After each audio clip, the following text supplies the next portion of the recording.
प्रिय विद्यार्थियों, आप सब कैसे हैं? अच्छे ही होंगे। आज हम आपको ये जो चैप्टर हमारा चल रहा था इसका लेक्चर नंबर 2 भेजेंगे, जिसमें हम लोग चर्चा करेंगे शुद्ध एवं अशुद्ध अर्धचालक की। तो पहले हम लोग बात करते हैं शुद्ध अथवा निज अर्धचालक। इसे इंग्लिश में हम लोग इंट्रिंसिक सेमीकंडक्टर भी बोलते हैं। एक शुद्ध अथवा निज अर्धचालक क्या होता है, देखिएगा। इसको हम लोग इस तरीके से समझ सकते हैं।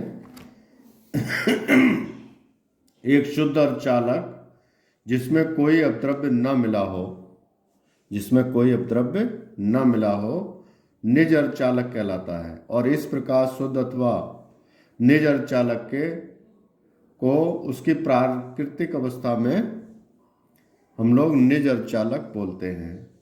निज अर्धचालक है, जैसे शुद्ध अर्धचालक है, तो फिर उसमें वैद्युतचालन कैसे होता है, इस बात को हम समझने के लिए देखिए इस तरीके से इसको शो कर सकते हैं। ये हम लोग को एक सेफ बनाना पड़ेगी। इसमें सबसे ज़्यादा जो सर्वविदित 2 अर्धचालक हैं, एक को कहते हैं हम लोग जर्मेनियम और एक को कहते हैं सिलिकॉन। ये जर्मेनियम और जो सिलिकॉन है, इनमें से प्रत्येक की संयोजकता 4 होती है। इसका अर्थ ये होता है कि जर्मेनियम या सिलिकॉन के प्रत्येक परमाणु में 4 संयोजक इलेक्ट्रॉन एक आंतरिक क्रोड के चारों ओर स्थित रहते हैं। देखिए इस तरीके की सेफ होती है इसकी।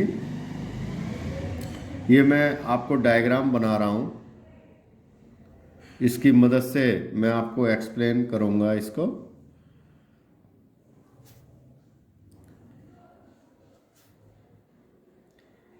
इस तरीके से कंडीशन है।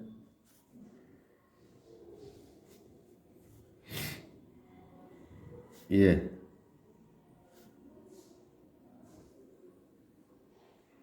इन सब में +4 +4 +4 +4, हर एक में +4 +4 +4 +4 +4, इस तरीके से।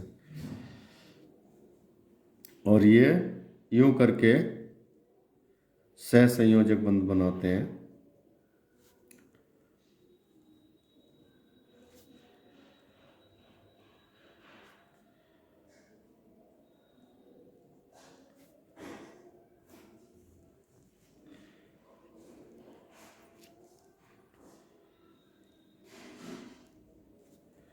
ये देखिएगा,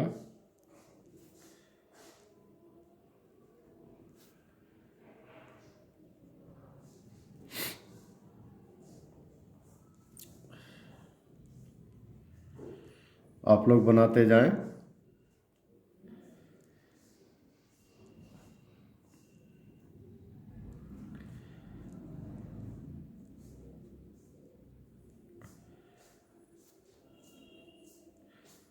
कॉपी पेन लेकर इसको बनाएंगे, इसकी प्रैक्टिस करते रहेंगे।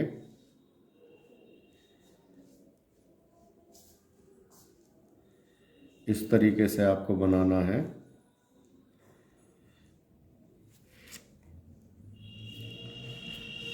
ये अब देखिए, इसमें ये जो 4 है ना, इसमें इस तरीके से ये कोवैलेंट बॉन्ड, जिसे सह संयोजक बंध कहते हैं, 4 इलेक्ट्रॉन है, दूसरे 4 के साथ बंध बना लेते हैं। ये इस तरीके से।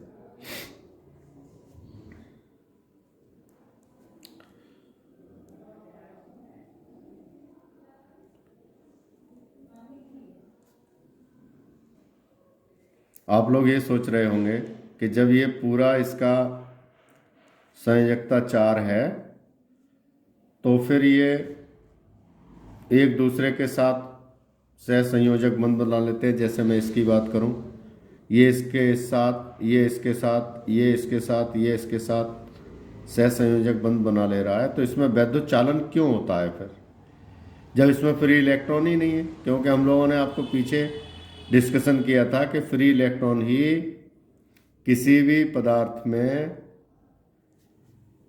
वैद्युत धारा के लिए उत्तरदायी होते हैं। तो क्या होता है ऐसी स्थिति में कि ये तो नहीं है, ये बात ठीक है कि भाई यहाँ पर नहीं है, ये टाइटली बाउंड है एक दूसरे से, लेकिन फिर भी इसके बाहरी साइडों पर आप देख रहे हैं ये किससे बॉन्ड बनाएंगे? इनके पास कुछ है ही नहीं, तो ये धारा के प्रवाह के लिए उत्तरदायी होते हैं। इसीलिए इनके कारण इसमें जो है धारा का प्रवाह संभव हो पाता है। इन्हें हम लोग संयोजक इलेक्ट्रॉन बोलते हैं। क्या बोलते हैं इनको? संयोजक इलेक्ट्रॉन। इन्हीं की वजह से किसी भी क्रिस्टल में धारा का प्रवाह हो पाता है। ऐसी स्थिति में हम लोग ये भी इसके लिए बोल सकते हैं कि इसके अंदर कभी कभी तो ये भी संभव होता है कि क्रिस्टल में वैद्युत चालन इलेक्ट्रॉनों तथा कोटरों दोनों की गति के कारण होता है। कभी कभी क्रिस्टल में गतिमान जो मुक्त इलेक्ट्रॉन होते हैं तथा कोटर होते हैं वो पुनः संयोजित होकर किसी दूसरे सहसंयोजक बंध को पुनः स्थापित कर लेते हैं। तो इस प्रकार से इलेक्ट्रॉन व कोटर का अस्तित्व साथ साथ समाप्त हो जाता है। ये स्थिति है भाई इसके लिए। अब क्रिस्टल का ताप बढ़ाने पर क्या होता है कि क्रिस्टल का ताप बढ़ाने पर मुक्त इलेक्ट्रॉनों तथा कोटरों के उत्पादन की दर बढ़ जाती है, जिससे अर्धचालक की वैद्युत चालकता भी बढ़ जाती है।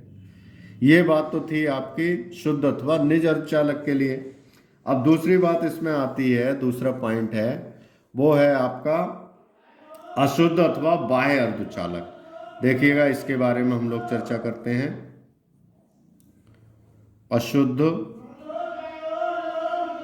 अथवा बाह्य अर्धचालक।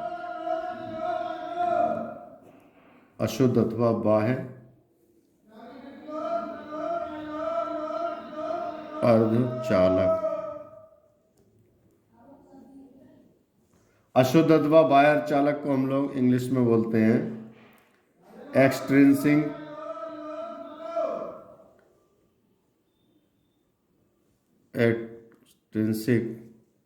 सेमीकंडक्टर।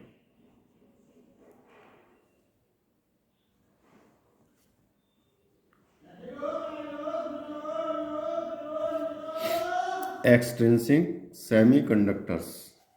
इसमें क्या होता है भाई, देखो ये वो कंडक्टर है जिसमें कि आप किसी शुद्ध अर्धचालक में क्या काम करेंगे, कोई अपद्रव्य मिला दें, और वो भी अपद्रव्य आप कौन सा मिलाएंगे, ऐसा जिसकी संयोजकता या तो 5 हो और या फिर 3 हो।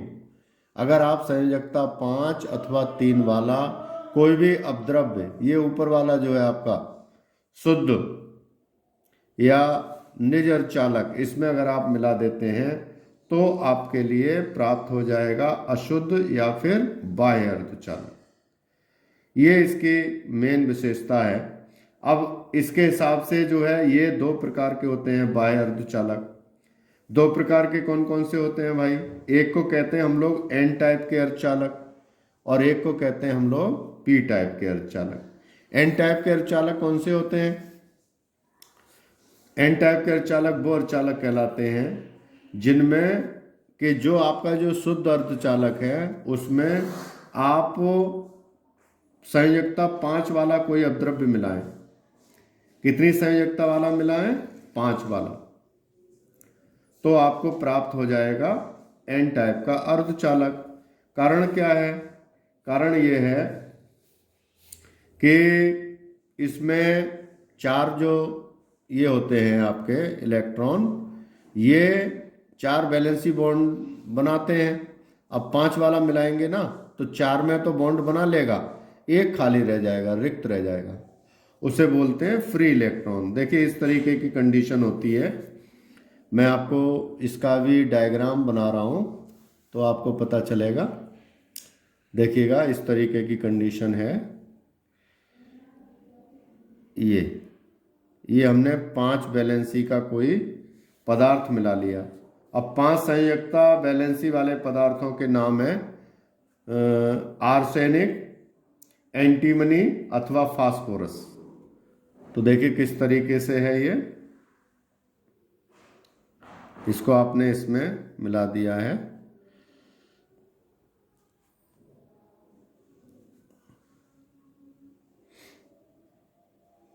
ये एक डायग्राम की मदद से मैं आपको समझाने की कोशिश कर रहा हूं। ये इस तरीके से हम लोग इसका डायग्राम बना रहे हैं। आप लोग भी बनाएं इसको, केवल ये न समझें कि बस ऐसे ही सुन ली वीडियो हो गया काम। इसको प्रैक्टिस करें। आप जितनी बार प्रैक्टिस करेंगे उतना ही आपके लिए अच्छा रहेगा।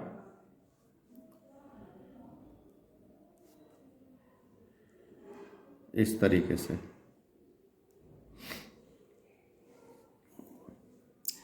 अब ये तो वही था 4 वैलेंसी वाला, ये भी 4 वैलेंसी वाला, ये भी 4 वैलेंसी वाला, ये भी 4 वैलेंसी वाला।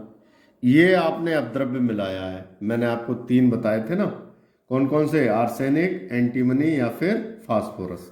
लिख दो, यहां पर लिख दे रहा हूं इसको। आर्सेनिक,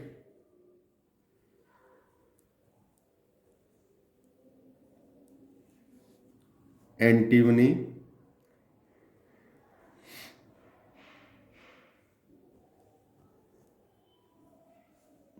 या फिर फास्फोरस।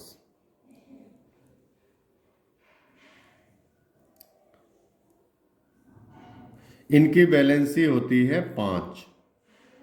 कितनी होती है? 5। इसलिए इसको जो निज अर्धचालक है उसमें हम लोग मिलाते हैं। तो क्या होता है, देखो ये 4 तो इस तरीके से इसमें सह संयोजक बंध बना लेंगे जैसा कि ऊपर बनाया था।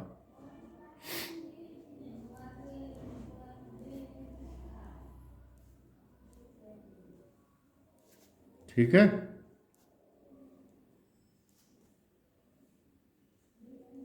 इस तरीके से। लेकिन ये जो एक इसमें इलेक्ट्रॉन रह गया, ये इलेक्ट्रॉन धारा के प्रवाह में काम करेगा और इस इलेक्ट्रॉन को हम लोग कहते हैं मुक्त इलेक्ट्रॉन। क्या कहते हैं इसको? मुक्त इलेक्ट्रॉन कहते हैं। और जो ये पदार्थ आप मिलाते हो इसको कहते हैं, चूंकि ये देता है 1 इलेक्ट्रॉन, इसलिए इसको कहा जाता है दाता परमाणु। इसको हम लोग क्या बोलते हैं? दाता परमाणु। ठीक है, चूंकि ये मुक्त इलेक्ट्रॉन है और इलेक्ट्रॉन पर नेगेटिव चार्ज होता है, इसलिए इस टाइप के अर्धचालक को आप बोलते हो एन टाइप का अर्धचालक। क्या बोलते हैं आप इसको?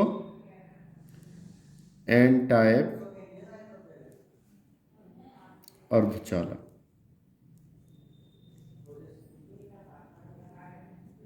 क्या बोलते हैं बेटा इसको? एन टाइप का अर्धचालक।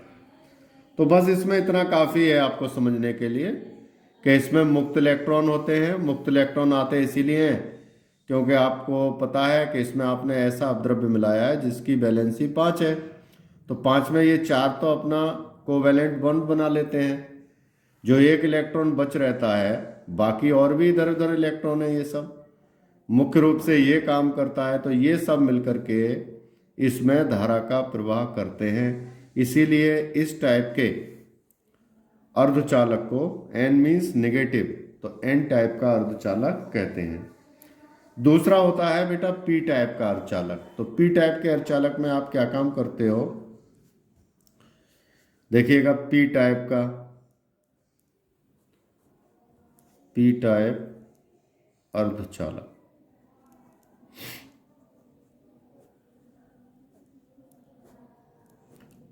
पी टाइप का मतलब होता है आपका, ये वो अर्धचालक है जिसमें आप वैलेंसी 3 वाले पदार्थ को मिलाते हैं। ऐसा अपद्रव्य मिलाते हैं कि जिसकी वैलेंसी 3 हो। यदि जर्मेनियम अथवा सिलिकॉन क्रिस्टल में संयोजकता 3 वाले अपद्रव्य परमाणु, और उन अपद्रव्य परमाणुओं के नाम क्या क्या हैं, जैसे एक तो है एल्यूमिनियम, एल्यूमिनियम,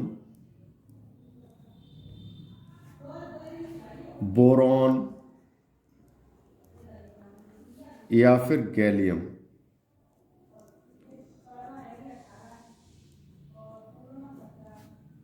अथवा इंडियम। ये ऐसे पदार्थ हैं जिनकी संयोजकता 3 होती है। अगर इनको हम मिलाते हैं ना तो हम लोगों को प्राप्त होता है पी टाइप का क्रिस्टल। इसका भी देखिए मैं आपको एक डायग्राम की मदद से शो कर रहा हूं। इस तरीके की कंडीशन है।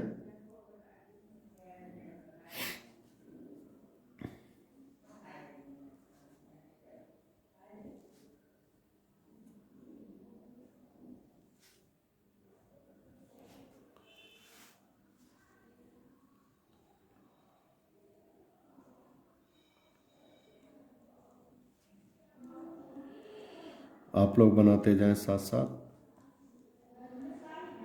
इस तरीके से।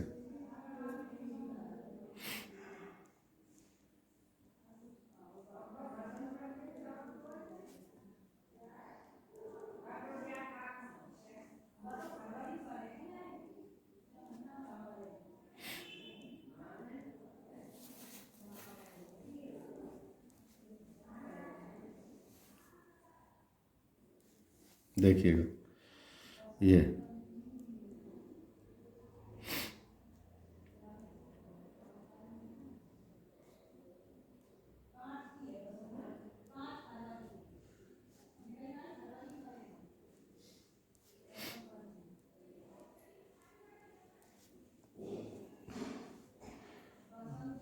अब ये कोटर बचा। देखिए इसमें 3 ही तो थे। ये 3 जो है 3 सह संयोजक बंध बनाते हैं, किंतु ये वाला रिक्त रह गया। इसे हम लोग कहते हैं कोटर। क्या बोलते हैं इसको? मुक्त कोटर, मुक्त कोटर। और चूंकि ये ग्रहण करता है किसी भी इलेक्ट्रॉन को, इसलिए इसे बोलते हैं ग्राही परमाणु। इसे क्या कहते हैं? ग्राही परमाणु। इसको हम लोग बोलते हैं ग्राही परमाणु। इन सब में तो वही है, 4 वैलेंसी वाले पदार्थ हैं ये। जैसे सिलिकॉन है या जर्मेनियम है, इनमें से किसी एक को ले लिया जाता है। ठीक है। चूंकि ये कहीं से भी इलेक्ट्रॉन ग्रहण करते हैं, इसीलिए इसका नाम है ग्राही परमाणु। क्या नाम है इसका? ग्राही परमाणु। तो इस तरीके से अर्धचालक 2 प्रकार के हुआ करते थे। एक को आप कहते थे शुद्ध अर्धचालक, एक को कहते थे बाह्य अथवा अशुद्ध अर्धचालक। बाह्य अथवा अशुद्ध अर्धचालक भी 2 प्रकार के हुआ करते थे, एक एन टाइप का अर्धचालक और एक पी टाइप का अर्धचालक।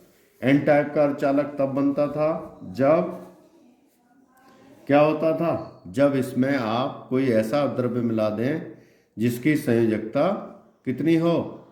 5 हो, जैसे आर्सेनिक, एंटीमनी या फास्फोरस। तो आपके लिए प्राप्त होता था ये एन टाइप का अर्धचालक। चूंकि इसमें मुक्त इलेक्ट्रॉन बचते थे, और मुक्त इलेक्ट्रॉन की वजह से मुक्त इलेक्ट्रॉन पर चार्ज होता था कितना?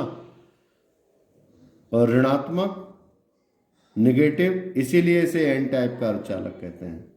दूसरे होते थे आपके पी टाइप के अर्धचालक। पी टाइप के अर्धचालक इसका नाम इसलिए रखा गया क्योंकि इसमें मुक्त कोटर होता है, और मुक्त कोटर होने के कारण इसको बोलते हैं हम लोग ग्राही परमाणु।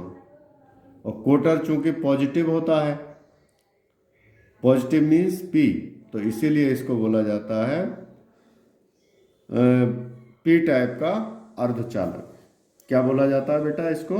पी टाइप का अर्धचालक। अब होता क्या है कि इसमें पी टाइप के अर्धचालक में भी क्या क्या मिलाने पर बनता है ये, या तो एल्यूमिनियम या फिर बोरॉन या फिर गैलियम या फिर इंडियम, इन सब की वैलेंसी 3 होती है, इसीलिए इसको मिलाते हैं जिससे कि एक कोटर प्राप्त होता है। तो इस प्रकार से आपके ये अर्धचालक प्राप्त होते हैं आपको, पी टाइप के और एन टाइप के।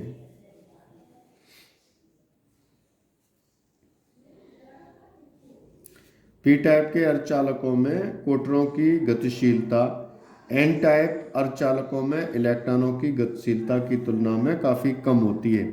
आपको पता है इलेक्ट्रॉन तेजी से गति करते हैं जबकि कोटर्स इतनी तेजी से गति नहीं करते हैं। और इसमें देखो बहुसंख्यक वाहक कौन से होते हैं, जैसे अगर मैं बात करूं तो एन टाइप के अर्धचालक में जो इलेक्ट्रॉन होते हैं वो तो बहुसंख्यक वाहक होते हैं, और कोटर्स होते हैं वो अल्पसंख्यक वाहक होते हैं। और पी टाइप के अर्धचालक में कोटर्स हैं वो बहुसंख्यक वाहक होते हैं, लेकिन इलेक्ट्रॉन्स जो हैं वो कैसे होते हैं, अल्पसंख्यक वाहक होते हैं। पी टाइप क्रिस्टल में उपस्थित अल्प इलेक्ट्रॉनों को तथा एन टाइप क्रिस्टल में उपस्थित अल्प कोटरों को अल्पसंख्यक वाहक कहते हैं।